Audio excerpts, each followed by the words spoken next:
That was But if you think you're bonkers. going to get, that was an assault on our White House. I think the Trump White House needs to be put on trial for this spectacle. This is white supremacy by ventriloquism. A black mouth is moving, but white racist ideals are flowing from Kanye West's mouth. This was an embarrassment. Kanye's mother is rolling over in her grave. All right, some of the media reaction last night to Kanye West's lunchtime meeting with the President of the United States. Let's bring in Candace Owens. She is the communications director for Turning Point USA, and over the last couple of months, she's become friendly with Kanye. Candace, what did you make of some of those sound bites, for instance, talking about how his appearance was an assault on the White House? Look, all of the commentary that I've heard surrounding this meeting has been absolutely despicable, utterly racist, especially coming from CNN.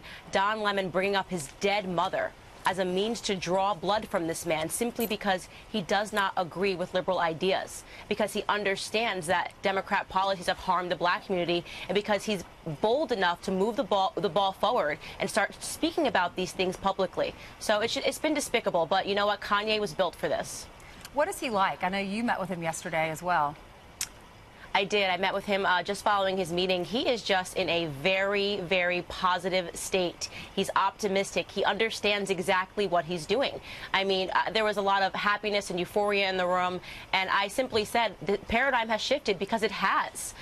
Black conservatives will no longer be fearful. Black conservatives are willing to speak out. We are excited. It finally feels like it's our time, and the commentary means nothing. It will not dissuade us from speaking out.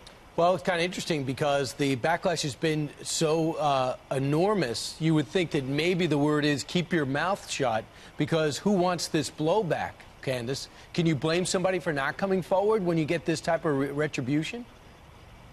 I don't blame them, and I think it's all sort of come to a head. And in the past, we've seen that. That's why black conservatism was so shunned. And you saw their treatment of Dr. Ben Carson, Larry Elder, Dr. Condoleezza Rice. But this is a different time. We are audacious. We are standing up. At Turning Point USA, we have our first ever YBLS Summit, the Young Black Leadership Summit, where black conservatives are going to go hear these ideas, to meet the first family, to have the president speak to us. We are feeling inspired. We are feeling bold and optimistic. And it feels like, at long last, this is our time to speak out. Now, I know you speak to the president often. You know Darrell Scott and others. We've had him in here, Ben Carson. They're making some major moves in the inner cities. We know about the new opportunity zones that's in the new tax reform, but they're not doing a good job getting the message out. How do you change that? That's exactly what I'm doing. I feel like in so many ways that's what I'm here for, to get the message out. That's why we're doing this summit, to bring our community to the ideas. And I myself, I'm launching a project next week, which I'm not going to speak about today, which will be really exciting, where we will target the inner cities, and we will have these sorts of rallies and conversations to keep this going. Kanye has built us a runway, and we're not going to squander that opportunity whatsoever. Candace, what's your message to the soundbiters who were on television last night and will be on today, talking about looking at what Kanye said there in the Oval Office in that 10-minute soliloquy and regarding him as crazy? What's your message to those people? My message to them is that I can hear their fear, I can hear their insecurity, and to let them know that there is absolutely nothing they can say. There are no words strong enough that is going to stop this movement of black conservative thought. What is the fear?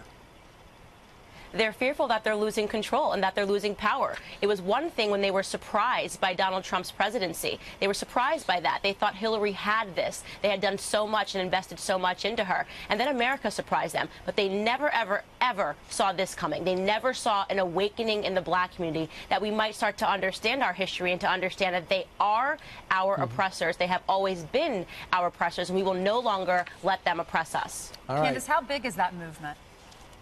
It's huge. I mean, I cannot stress to you enough what my inbox looks like from the black community saying, I never even understood this. I never heard this perspective. Thank you for bringing me to this. I want to get involved. How can I get involved? And we're telling them just exactly how they can do that. Yeah, but isn't there a fear on the part of some that if they come forward and they support this president, they're going to get the Kanye treatment?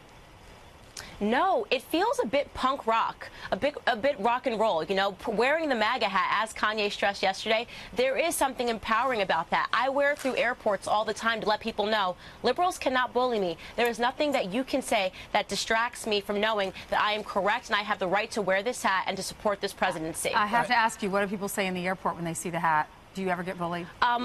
Yes. So last week I was on an American Airlines flight, and a woman walked over and she said, "I want to let you know that your hat offends me as a woman." And I said, "I want to let you know that that's none of my business. Have a seat." Have a seat. Let's go. All right. All right. Exactly. Candace Owens, who's got a big announcement next week. Stop by and tell us, okay? Absolutely. Thank you guys so much. All right.